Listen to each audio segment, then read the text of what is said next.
자, 자유한국당으로 한번 가볼까요? 자, 난 자유한국당이 어제 지금도 마찬가지죠.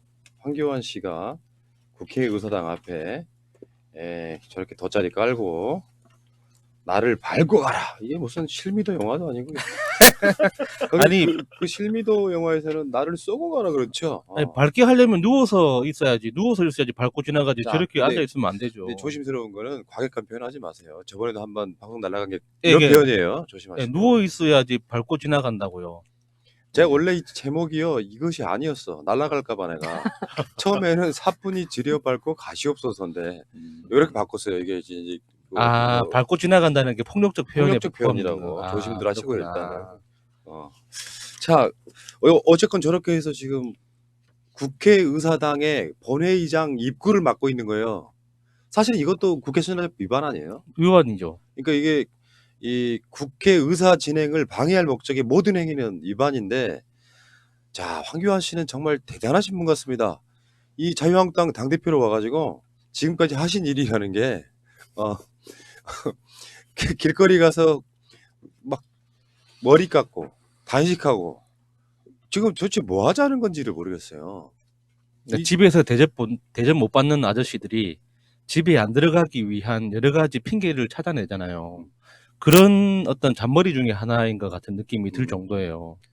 이건 좀 너무 심하잖아. 제도권 정당이라고 하는 게 시간 줘서 서로 협상하자고 할 때는 나 니들 안 못 받아 하고 끝까지 버티더니 지금 이게 뭐 하냐면요. 이렇게 보면 좀 재밌지 않아요? 광화문에서 주말에 집회하겠다고 하는 건 문재인 정부 무슨 게이트 이야기 하려고 해요. 어마어마하게 독재다 이야기 하려고 해.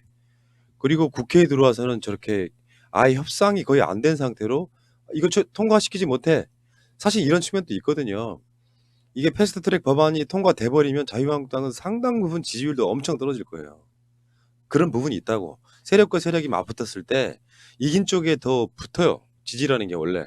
상대방은 떨어지게 되고. 근데 이게 선택과 집중이 안 돼. 광화문 나가서는 무슨 문재인 정부 무슨 게이트라고 이야기하고 싶어 하고 이쪽에는 패스트트랙 반대라는 이야기하고 싶어 하고 이 상황에서 아예 출입을 못하게 저렇게 나를 밟고 가라 이런 식의 엄연한 국회 선진화법 위반. 요것도 이제는 이제 나경원이 없으니까 요거는 교사죄는 아마 황교안에게 붙지 않을까요? 아, 같이 동참하는 사람들요? 음. 근데 국회 선진화법 이렇게 현역 의원이 아닌 사람들도 지금 상당히 같이 하고 있잖아요. 상당수 같이 하고 있는데 그 사람들한테까지 포함이 되는지는 정확히 모르겠지만 이게 지금 임시국회가 개회되고 나면 확실히 문제가 시작되는 거거든요. 두고 봐야죠. 이게 지금 현재 59명 고소돼 있는 고발돼 있는 그 자유한국당 의원에서 또 몇 명이 추가될지 기대가 됩니다. 분명히 이번에 공천 그 조건 내걸었잖아요.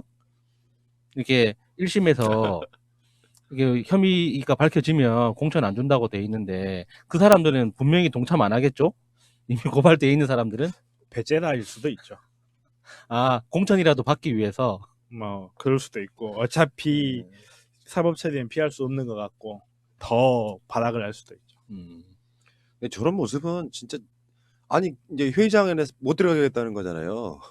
저런 모습은 참 보면 볼수록 좀 답답하기도 하고 저 사람들 빨리 국회에서 없어졌으면 좋겠다 이런 생각도 들고요. 좀 심하지 않습니까? 아무리 생각해도 심하잖아요. 그러니까 황교안이 처한 그 짠한 그 본질 있잖아요. 국회의원이 아니기 때문에 그 본회의장 안에 들어갈 수 없다는 거. 그러니까 본회의장 안에 들어갈 수만 있다면 그 안에서 또 다른 자기 활약상을, 그러니까 심재철보다 훨씬 더 잘할 수 있었을 텐데 라는 그 아쉬움이 마음속에 깊이 있을 거예요. 그래서 그 창원에서 그 보궐선거 있었을 때 자기가 나갔어야 되는데 괜히 점식이한테 점지를 해주는 바람에 지금 이 밖에서 지금 이렇게 떨고 있는 거죠. 근데 무기한 농성이라는 것 자체가 또 한 번 삭발과 단식에 이어서 약자들이 할 수 있는 어떤 대항 같은 거라고 생각하거든요. 그런데 이 사람은 지금 제1야당을 이끌고 국회의원과 본인이 제1야당 대표로서 지금 무기한 농성하는 것 자체가 이 사람이 할 일인지에 대해서 좀 생각을 해봐야 된다고 생각이 들어요. 계속해서 자기가 가지고 있는 권한을 쓰지 못하고 사실은 계속해서 대화와 타협으로 계속 우리 버스 지금 출발을 하는데 우리 여기 지금 4+1 탔어. 목적지는 우리가 다 같아. 근데 버스 안에 사실 말은 엄청 많아. 그래서 여기를 들렀다 가야 되네, 저기를 들렀다 가야 되네. 하지만 우리 목표는 다 같으니까 너도 버스 타라. 계속 이야기하는데 안 탔잖아요. 안 타면서 나는 여기서 끝까지 비 맞고 눈 맞으면서 나 이 정류장에서 택시 올 때까지 기다릴 거야. 누가 그렇게 해주냐고요. 그러면서 밖에 자기 지지자들한테는 쟤들이 나 버스 못 타게 했어. 이렇게 이야기하고 있는 거잖아요. 근데 농성하기에는 정말 좋은 공간이긴 해요. 그 로텐더 홀이 그 난방도 해줍니다. 이 전체 그 공조기가 돌아가기 때문에 이 당대표 정도가 이 농성을 한다 그러면 사무처에서 그 정도 지원을 해주거든요. 그래서 추위도 피할 수 있고 바로 아래층에 식당이 굉장히 맛있는 식당이 또 구내 식당이 있고 그 바로 옆에 화장실이 또 굉장히 최신식 비데가 설치되어 있는 수세식 화장실이 또 구비되어 있거든요. 당대표실 바로 앞에. 집에서 대접 못 받는 예. 남편들은 상당히 가볼 만한 그러니까 곳이구나. 그 사진에 이불 들고 움직이는 그 사진이 있더라고요. 아무나 갈 수 있는 예. 겁니까? 예? 아무나 갈 수 있는 겁니까? 그 대한민국 국민님의 신분증 제출하고 이렇게 그 출입증 받아서 들어갈 수 있습니다. 이 녹음실, 방송실이 다 좋은데 샤워 시설이 없어. 화장실도 있는데. 샤워실도 있습니다. 아, 그러니까. 농성장에는. 거기 예. 찜질방도 있어요? 찜질방도 있어요. 괜찮네. 아, 진짜 무기한 저- 농성하기에 딱 좋네. 그러니까 진상짓도 저런 진상짓이 없어요. 아니 이제 그 본회의장 입구를 막고 저거 못 들어가게 하는 거 분명히 위법이고요. 이것도 고발해야 돼요. 그러니까 계속 강대강으로 가는 시기라고 봐. 내가 아까도 말씀드린 것처럼 진짜 이 사람들의 조상들이 독립운동을 저렇게 열심히 했더라면 대한민국은 지금 미국보다 더 강대국일지도 몰라. 그렇네요. 아, 나 진짜 어처구니가 없어가지고. 근데 오늘이 12일이죠. 13일 날 임시국회 열겠다는 거거든요. 그래서 상정한다는 거거든요. 지금 이 선거제 개혁안, 검찰 개혁안, 뭐 언론에 따라서는 선거제 개혁안 먼저 처리할 거다. 임시국회 살라미로 갈 테니까. 그리고 13일, 14일, 15일 또는 16일 그렇게 해가지고 임시국회가 필리버스터로 끝나면 그 다음 또 임시국회 해가지고 바로 법안 처리할 거다. 이제 지금 이 상황이거든요. 근데 지금 민주당도 필리버스터에 참여할 거다 이런 거예요. 그러니까 저번에 왜 그 테러 방지법. 테러 방지법 때문에 그 민주당 등 야권이 했던 그 필리버스터랑은 좀 다르게 국민한테 알리겠다는 거죠. 왜 이렇게 할 수밖에 없었는지를. 그렇게 되면 이제 아마 자유한국당의 나경원 등이 필리버스터 소위 말하면 반대 토론 요게 자신들만 하는 걸로 착각했을 가능성이 높아요. 그래도 이거 너무 괜찮은 아이디어인 것 어. 같아요. 네. 그럼 똑같아지는 거예요, 서로 간에. 근데 다시 말씀드리지만 지금은 이제 계속 우리가 폭풍 전야라고 느끼는 건 뭐 합의 처리하겠다 이런 것보다 자유한국당의 전략은 뻔히 나왔거든요. 그냥 어그로 끄는 거야. 시간 끌고 어그로 끄는 이것밖에 없어서 지금은 뭐 심재철을 만나네 만에 국회의장이 뭐 3당 원내대표를 부르네 만에 하지만 사실상 지금 현재로 보면 그냥 명분 주고 자 시작 필리버스터 해 끝 그다음 열어 처리 요 방식으로 갈 수밖에 없는 거죠. 그래서 다시 말씀드리지만 이번 주말 집회가 굉장히 중요하다. 그러니까 이게 국회 의사 일정이라는 거 있죠.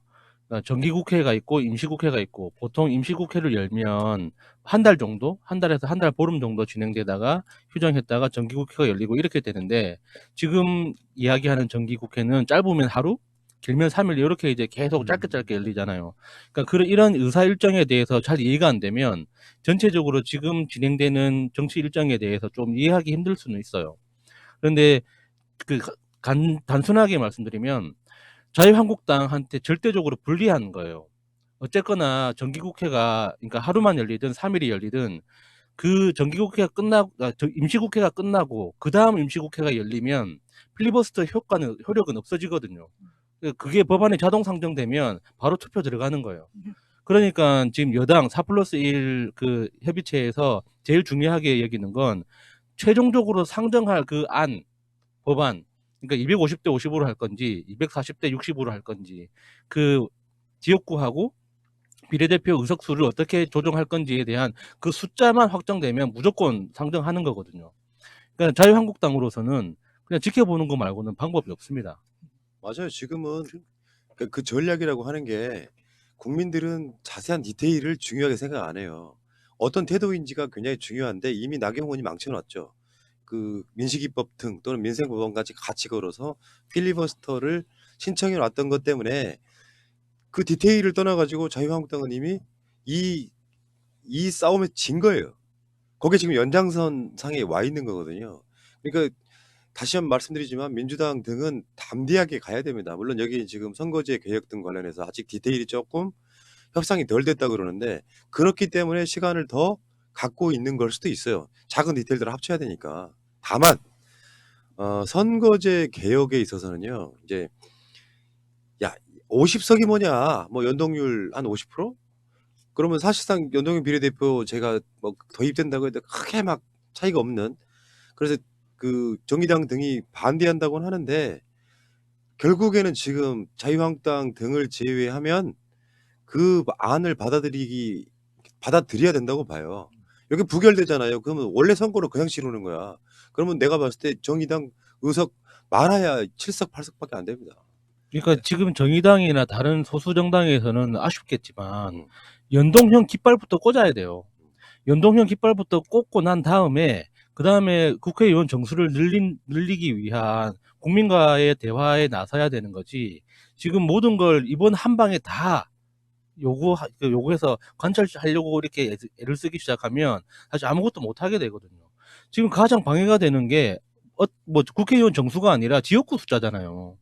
지역구 숫자를 더 이상 줄일 수가 없기 때문에 왜냐면은 그 당사자들의 이해관계가 달려 있으니까 지역구 정수를 줄이지 못하는 그 현실적인 한계를 인정하고 그 범위 안에서 일단 연동형이라는 깃발을 꽂은 다음에 그 다음에 이제 저번에 마차님 말씀하셨던 그 국회의원 정수를 늘리든지 안 그러면은 또 다시 비례대표 의석수를 조정하든지 하는 그런 방향으로 나가는 게 현실적일 것 같아요.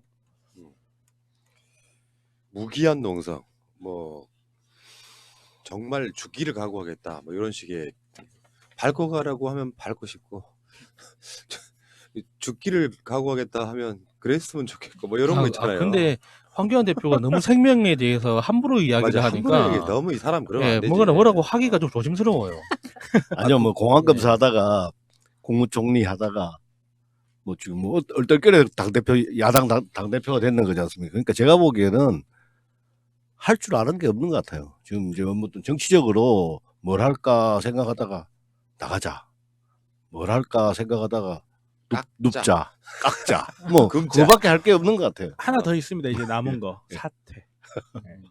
하지만 또 이런 사람이 사퇴는 절대 안 합니다. 그래도 황교안 대표께서 이렇게 열심히 노력을 하시니까 그래도 자한당 지지율이 20% 떨어지고 이런 것도 볼 수 있고 하니까 저는 계속 열심히 해주셨으면. 감사합니다. 예. 감사합니다. 황교안 그래서- 대표님께 아. 개인적으로 전해드리고 싶은 말은 거기 누워보세요라는 말만. 그렇게 생각하면 그렇네요. 자유한국당 지지율을 떨어뜨리기가 참 쉽지 않거든요. 그게 웬간해 가지고는 잘 안 떨어집니다. 그 지지율이 예전에 뭐 수많은 사건들을 봐도 잘 안 떨어지는데 지금까지 떨어뜨렸다 하면은 뭐 하여튼 대단한 겁니다. 생각해 우리 보니까. 전통놀이 중에 뭐 밟는 거 있지 않습니까? 지신발. 지신발. 예, 그렇게 그 지금 새해도 다가오는데 그런 밟기놀이 같은 거 괜찮겠네요. 아니 황교안이 계속 안에서 싸우지 않고 밖에서만 싸운다고 황교 밖이라는 이야기도 있어요. 그러네. 야, 아이, 참. 자, 자유한국당의 황교 박 대표님 최근에 들었는 거 중에 제일 재밌어요. 감사드리고요. 그 비슷한 사람이 있었죠. 안철수 말고 박철수라고 밖에 싸우는 거. 참.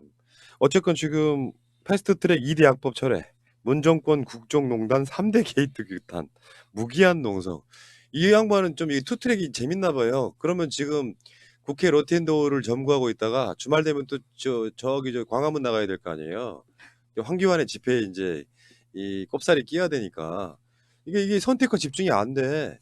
국회 내에서 정말 처절하게 싸우겠다라고 그러고 하는 것도 아니고 주말에는 가서 이제 헌금 모으는 행사에 좀 보탬이 좀 돼주셔야 되고 정광훈이 20만을 모으면 황교안은 지금 10,000명 모이는 이런 구조거든요. 실제로 동원력이 그렇단 말이죠. 그렇다 보니까 황교안은 좀 이렇게 저렇게 뛰는데 진짜 이 사람들 보면은 진짜로 전략이 없는 거예요. 전략의 기본 중에 기본은 선택과 집중이에요. 여러 개가 있으면 여러 개를 다 때리면 다 분산돼 가지고 이게 예를 들면 뭐 자기들이 원하고 싶으면 말도 안 되는 거지만 국정농단 3대 게이트 뭐 그러면서 뭐 유재수 건이네 뭐네 이렇게 나올 거 아니야. 그것만 때리든가. 아니면 국회 내에서 뭐 예산안 처리하는 거라든지 요런 것도 이것만 때리든가. 이것도 저것도 아니어서 선택과 집중이 안 된 상태로 지금 어정쩡하게 가고 있거든요.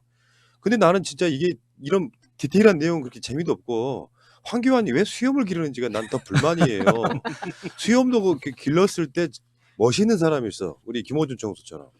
근데 수염을 길렀는데 그게 얌생이 같아. 수염이 몇 가닥 없는 거야. 그러면 나는 내 입장에서 보면 집에서 쓰고 있는 그 오중날, 육중날 있거든요. 그거 하나 갖다 주고 싶더라고. 의미 없이 기르는 수염은 진짜 아무 의미가 없어요. 지금 수염들을 보면은 진짜 멋있게 기르는 사람들은 이게 남자다에 뭐 이런 느낌이 드는데 황교안은 그런 것도 없어. 네, 황교안 수염은 제가 수염을 기르기 위해서 애를 많이 써본 사람으로서 이 안 이쁜 수염의 대표적인 케이스예요. 그치? 그러니까 수치 많은 상태에서 그 황교안 수염은 약간 부드러운 수염이거든요. 보통 아시아계인들은 잠깐만 대부분- 키스해봤니? 아니요, 그러니까 보면 압니다. 어떻게 알아? 그러니까 아시아인들은 기본적으로 뻣뻣한 수염이에요. 그래서 그 정도 길이면 이렇게 고슴도치처럼 이게 삐쭉삐쭉 튀어나오는데 이게 밑으로 쳐지잖아요. 그러면은 일단 솜털 같은 작은 얇은 수염이에요. 아니 그걸 자세히 보셨어요? 예, 그래서 딱 보면 알죠, 선수들은. 그렇지. 그래서 그건 그러니까 수치 많아야지만 예쁜 수염이 되지. 그렇게 듬성듬성 나면 진짜 없어 보이는 수염이에요. 빨리 깎는 게 깔끔하고 좋습니다. 야수님 댓글 올라오잖아요. 키스했네 했어. 티가 나나 그게? 아니 내가 옛날에 그 알고 지내던 어떤 형님이 그런 말을 한 적이 있어요. 자기 부인이 면도하면 싫어한다고 수염 길고 다니는데 이게 습관이 되면은요 되게 부인이 허전해야 한대요. 그 까끌까끌한 느낌이 없어지는 걸. 근데 좀 얘기가 세긴 했는데 어쨌건 지금 단식할 때는 수염을 안 기르고 무슨 이런 청개구리가 다 있어. 단식할 때는 단식한다고 표시를 해야 되니까 수염을 기르는 게 더 의미가 있는데 화장실 가서 면도를 하고 오는지 뭘 드시고 오는지 뭐를 이런 걸 남겨놓고 지금에 와서는 수염을 기른 이유가 뭔지 아세요? 나 단식했다 며칠 전까지 그 이야기 하고 싶은 거 아니야. 근데 이게 기본이 안 돼 있어 지금. 지금도 누워야 되는 거 아니야? 사실 단식할 때처럼 이게 오래 앉아 있으면 막 엉덩이도 막 아프고요 허리도 아프고 그렇거든. 누워 이제.